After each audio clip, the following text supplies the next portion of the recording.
What drew you to choose a career path in exploring the Middle East and the Muslim world? What interests you most about learning about these different parts of the world? Well, I think there were two big things that led me in the direction of this career. One was that I was a service dependent. My father was in the U.S. military, and we moved around quite a lot. We had two long tours in France, and when I was a teenager, we had a tour in Eritrea, which was then part of Ethiopia, and which is two-thirds Christian, one-third Muslim. So it was in Eritrea, in the city of Asmara, that our family first really met Muslims and became social with them. They invited us to weddings and so forth.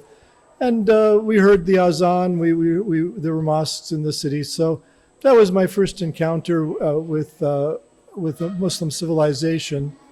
And we were not so far from the Middle East. So Yemen was right across the Red Sea.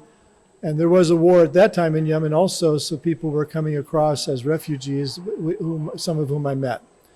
The other big thing that led me in this direction, I believe, was I'm a child of the counterculture in the 60s, and the youth in the United States in that era were, I think, thirsty for alternative visions of spirituality. I think a lot of us were disappointed that the mainstream churches had supported the Vietnam War. And for various reasons, we were interested in Asian religions. And I was interested in those as well. I studied Buddhism and Hinduism, but also Sufism. And so between my living experiences in Eritrea and my interest in Muslim spirituality, it led me in this path. So you just mentioned that you had visited different parts of the world. So as someone who has lived in various parts of the Muslim world for a large amount of time, what has been your favorite place to live? And is there one place in particular where you felt you learned most about the Muslim world? So, well, it's hard for me to pick out a favorite because I like several of those places quite a lot. But with regard to where I learned the most, that's not so hard. It was Cairo. I did an MA in Cairo in Arabic studies, and that was the place where I studied the Quran and early Islam from the Arabic sources, studying both with Egyptian scholars and with American ones who were there at the time. I was at the American University in Cairo, and so that was the foundation for my further studies later on at UCLA. And there are many things I love about Cairo. It's a big, dynamic, interesting city. I found Lahore also lovely, and not nearly as foreboding, because Cairo, if you count the suburbs, is probably 20 million people. Lahore, when I was living there, was 6 million, and so it was a much more manageable city. And it has those lovely gardens out at Race Course Road and Shalimar and the old Mughal monuments. So I really enjoyed Lahore. Also wanted to ask about 2 books that you've written in particular. What message do you hope to spread through your books, The Rubaiyat of Omar Khayyam and Muhammad, Prophet of Peace Amid the Clash of Empires? They're 2 very different projects. The book about the Prophet Muhammad is an attempt by a historian to address the material of early Islam and to put together a coherent narrative. And I wanted to set the Prophet's life in his times.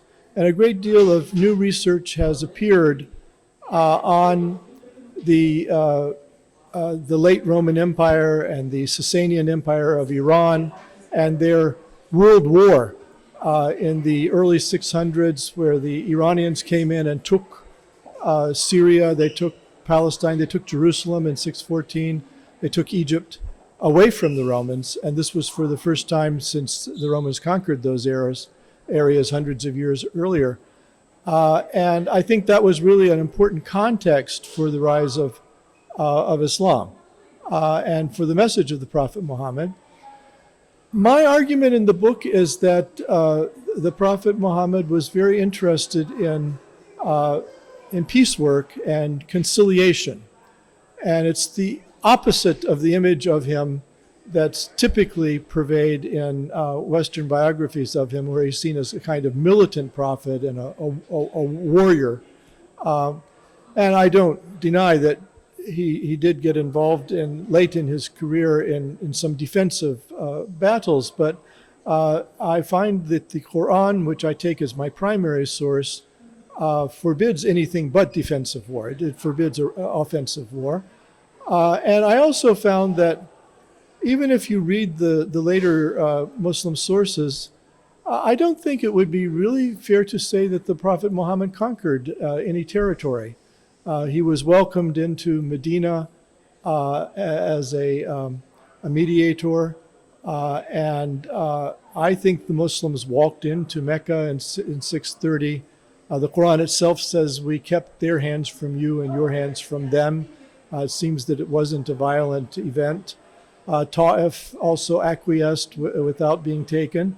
And the later sources say that the Iranian generals who were running Yemen converted to Islam and brought Yemen with them into loyalty to the Prophet. So I see the Prophet's career really as one of building these conciliatory and peaceful relations. It's a very different image of him than the traditional one. I wanted to ask what your reason was for learning several languages, including Arabic, Persian, Urdu, Turkish, etc. And how do you feel this helped you in understanding Islam more? Well, Islam is a great civilization, and it's been expressed in many different forms, and each has its own beauty and its own specialities. And so I wanted to know the major languages of the Muslim world, and especially those of the Middle East and South Asia, which are my special interest. For historians, languages are tools. It's like you can't be a good plumber if you don't have a wrench.